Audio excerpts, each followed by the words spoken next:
Fedi, saat Malaysia dan Vietnam sibuk bersorak tentang Piala AFF, Indonesia diam. Bukan karena takut, tapi karena sedang menyiapkan langkah besar. Kini, ketika mereka masih sibuk mencari jalan ke Piala Asia, Garuda sudah duduk nyaman, memandang mereka dari singgasana. Begini caranya Indonesia membalas ocehan dengan tenang, berkelas, dan penuh fakta.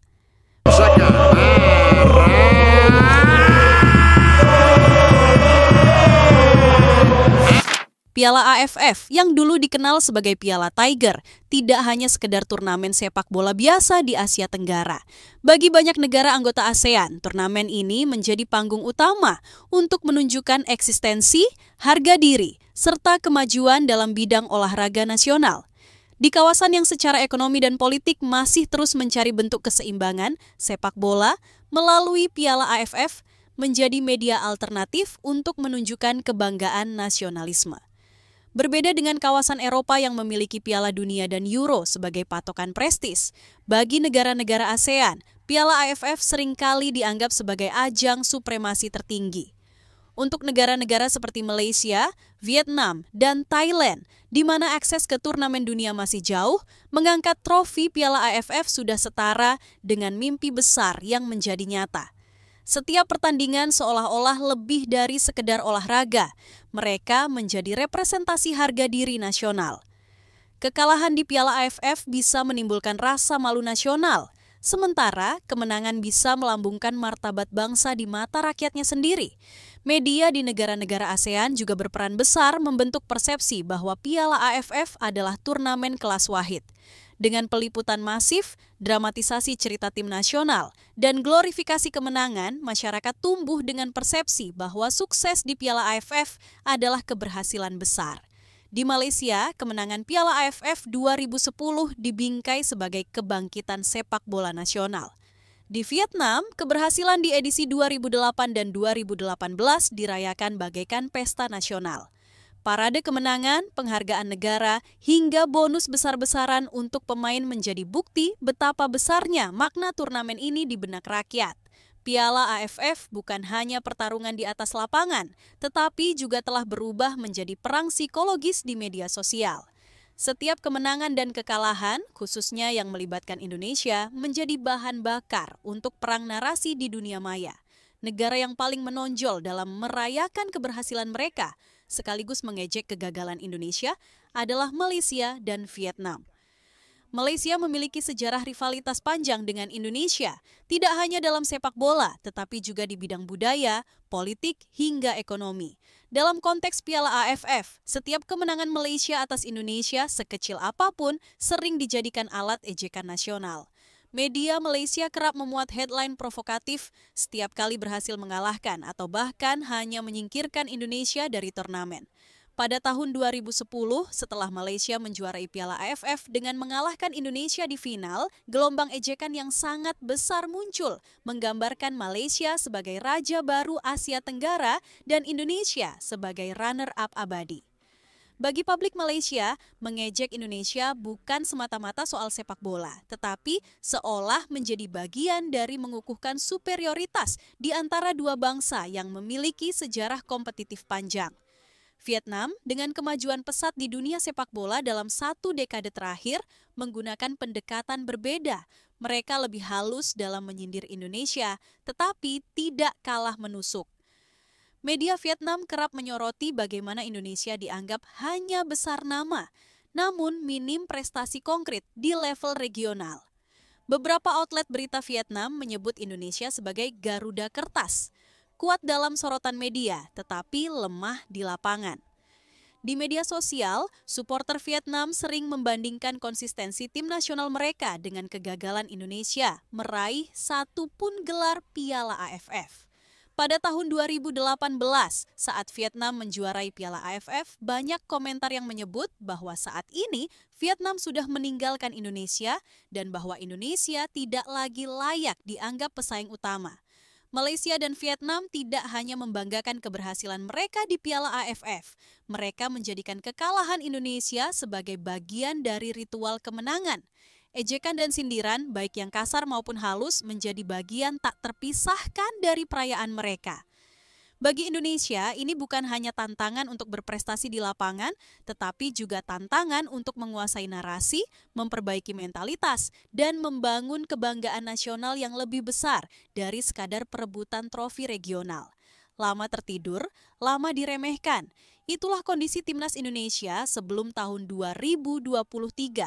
Ejekan demi ejekan datang silih berganti, menyusup ke telinga para pecinta sepak bola nasional bak racun yang menumpulkan semangat.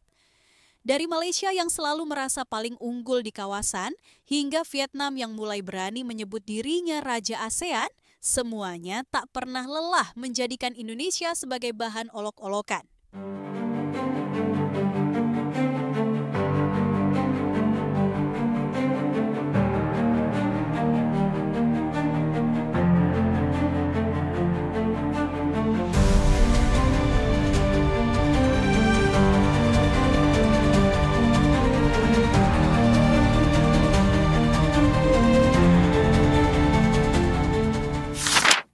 Garuda dianggap tak lagi bertaji, hanya sekedar penggembira turnamen, penghuni tetap dasar klasemen. Ketika negara-negara tetangga sudah memiliki trofi Piala AFF, Indonesia dianggap tertinggal, usang, dan terlalu sibuk berbenah tanpa hasil. Untuk waktu yang lama, Timnas Indonesia seperti tertidur lelap di tengah gemuruh sepak bola Asia Tenggara. Ia bukan sekedar tertinggal, ia ditertawakan. Saban kali gagal di lapangan, ejekan datang dari berbagai arah, terutama dari dua tetangga yang merasa sudah lebih tinggi kasta, Malaysia dan Vietnam. Mereka menggonggong keras, menyebut Indonesia sebagai masa lalu, tim mediocre, penggembira tetap dalam tiap turnamen. Namun, mereka lupa satu hal, tidur bukan berarti mati. Namun, seperti sang predator yang terbangun dari tidur panjang, Indonesia akhirnya bangkit. Tahun 2023 menjadi penanda dimulainya era baru. Timnas senior Indonesia secara mengejutkan berhasil lolos ke Piala Asia yang digelar di Qatar. Bukan hanya lolos, Garuda tampil penuh determinasi dan berhasil menembus babak 16 besar. Sesuatu yang bahkan tidak diprediksi oleh para analis. Ini bukan sekedar prestasi, ini tamparan keras bagi mereka yang terlalu lama meremehkan. Atmosfer berubah, peluang menjadi kenyataan. Tembok mental yang dulu rapuh kini mulai kokoh. Garuda tak hanya bangun, Garuda mulai terbang. Momen itu menjadi titik balik, semacam peringatan keras bagi para tetangga yang terlalu lama menggonggong. Bahwa Indonesia mungkin lambat, tapi tidak pernah menyerah. Bahwa sepak bola Indonesia sedang menulis babak baru dalam kisah panjangnya. Dan sejak saat itu, semuanya tak pernah lagi sama. Keberhasilan ini seperti magnet yang menarik kembali rasa percaya diri bangsa. Lebih dari itu, prestasi itu menjadi panggilan bagi para pemain keturunan berkualitas tinggi, grade A, yang selama ini hanya menjadi wacana. Mereka datang satu persatu bukan karena dijanjikan surga, tapi karena mereka melihat keseriusan, gairah, dan potensi kebangkitan Indonesia. Mereka ingin menjadi bagian dari sejarah baru. Mereka ingin mengenakan baju merah putih dan berjuang demi lambang Garuda. Tapi Garuda belum puas. Kebangkitannya tak hanya terjadi di level senior. Pada tahun berikutnya, Timnas U33 lolos ke Piala Asia 2024, membawa semangat yang sama bermain tanpa rasa takut. Dan di turnamen itu, sejarah kembali ditulis. Dalam salah satu pertandingan paling dramatis, Indonesia menumbangkan Korea Selatan melalui adu penalti. Sebuah hasil yang dulu terasa mustahil, kini menjadi nyata. Garuda Muda melaju hingga semifinal, membuktikan bahwa ini bukan kebetulan. Ini hasil dari proses panjang yang penuh darah dan keringat. Meski harus menyerah dari Uzbekistan dan gagal melaju ke Olimpiade usai kalah dari Guinea, bangsa ini tetap berdiri dengan kepala tegak. Kekalahan bukan akhir, itu adalah bagian dari perjalanan. Perjalanan menuju puncak, seolah-olah langkah Indonesia tak bisa dihentikan. Layaknya monster yang telah terbangun, semua kelompok umur bergerak bersama. Timnas U20 dan U17 juga berhasil menembus putaran final Piala Asia, sebuah pencapaian kolektif yang belum pernah terjadi sebelumnya. Seolah ingin menunjukkan bahwa kebangkitan ini bukan insiden tunggal, melainkan gerakan nasional. Namun, saat para tetangga mulai kembali berisik, Indonesia memilih membalas dengan cara paling elegan, berbicara lewat prestasi. Garuda terbang lebih tinggi ketika menjadi satu-satunya wakil Asia Tenggara yang bertahan hingga babak ketiga kualifikasi Piala Dunia 2026.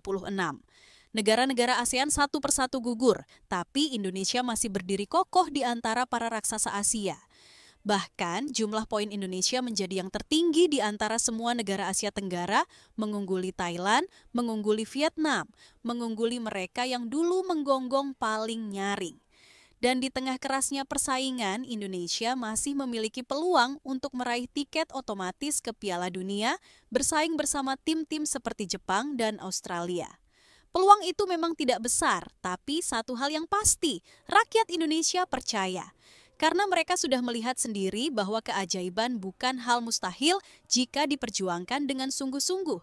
Bak mimpi indah yang perlahan menjadi nyata, Indonesia tak berhenti mengejutkan. Di tengah sorak-sorai supporter dan sorotan dunia, Garuda kembali mencatatkan sejarah dengan lolos otomatis ke Piala Asia 2027. Karena konsistensinya dan reputasi yang telah mereka bangun. Sementara itu, Malaysia dan Vietnam harus kembali berjibaku dan bersusah payah di jalur kualifikasi, menyaksikan Indonesia duduk nyaman di singgasana dengan segelas kopi sambal menikmati alunan lagu Garam dan Madu, syahdu, dan penuh rasa puas. Inilah cara King Indo menjawab hinaan, bukan dengan kata-kata tapi dengan fakta, bukan dengan drama tapi dengan kerja nyata. Bukan dengan menyombongkan mahkota, tapi dengan menjadi raja sejati. Indonesia membuktikan bahwa untuk menjadi yang terbaik di ASEAN tak perlu menang Piala AFF. Dan untuk menjadi pemimpin, tak perlu mengaku-ngaku raja. Yang diperlukan hanya satu, prestasi. Dan prestasi itu tak bisa dibeli, tak bisa dipalsukan, tak bisa didongengkan. Prestasi hanya bisa dibuktikan. Jangan pernah anggap remeh setiap musuhmu, karena satu hal yang tak pernah kamu ketahui, bisa saja ada sosok monster yang sedang tertidur di dalamnya. Dan jika monster itu terbangun, bersiaplah, karena satu-satunya pilihan yang tersisa hanyalah menunduk dan memohon ampun. Kalau kamu suka dengan video ini, jangan lupa like, komen, dan subscribe, karena ini baru permulaan, dan Garuda baru saja membuka matanya.